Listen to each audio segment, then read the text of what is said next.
ជំរាបសួរបងប្អូនប្រជាកសិករទាំងអស់គ្នាមករយៈនេះដែរខ្ញុំសង្កេតឃើញថាមានការផ្ទុះរមាចខ្លាំងមែនទែនបងប្អូនប្រជាកសិករមួយចំនួនគាត់កំពុងតែព្រួយបារម្ភដោយសារតែពពួករមាចនេះវាវាយលុកខ្លាំងណារយៈពេលតែ2ទៅ3ថ្ងៃទេដែលរមាចចុះគឺស្រែគាត់ប្រែប្រួលច្រើនពីស្រែមួយដែលល្អទៅជាស្រែមួយដែលក្រហមខ្លាំងនៅតាមស្លឹកដោយសារតែពពួករមាចវាជញ្ជក់យកជាលិការបស់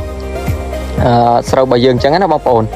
ហើយមមាញនេះគឺជាសត្វមួយដែលមានដងខ្លួនវារឹងហើយប្រភេទក្បាលវារឹងអញ្ចឹងថ្នាំមុំគឺអត់បាញ់អត់ទៅទេដូចស្រែអ៊ំប្រុសម្នាក់នៅខាងស្រុក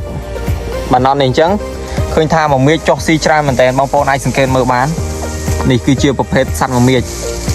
ទៅពួកនេះដែរវាស៊ីចាប់ពីគល់ស្រូវរហូតដល់ឡើងលើនៅពេលដែលបងប្អូនចាប់ផ្ដើមប្រើថ្នាំបាញ់កម្ចាត់សត្វមមាញហ្នឹងគឺយើងព្យាយាមបញ្ចូលទឹកឲ្យច្រើន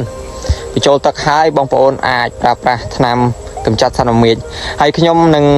recommend បងប្អូនថ្នាំមួយគឺ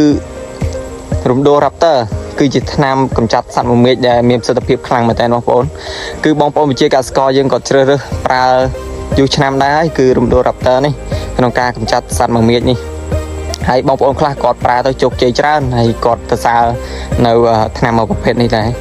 ហើយបើសិនជាបងប្អូនកើតមមាញហើយព្យាយាមក្នុងការទប់ស្កាត់វាហើយឬក៏សម្លាប់វាហើយព្រោះថាបើបងប្អូនទុកឲ្យវារ៉ាំរ៉ៃនៅស្រែបងប្អូនអរគ្នាគឺទិន្នផលស្រែយើងធ្លាក់ចុះមែនទែនបាទសូមអរគុណបងប្អូនអរគ្នា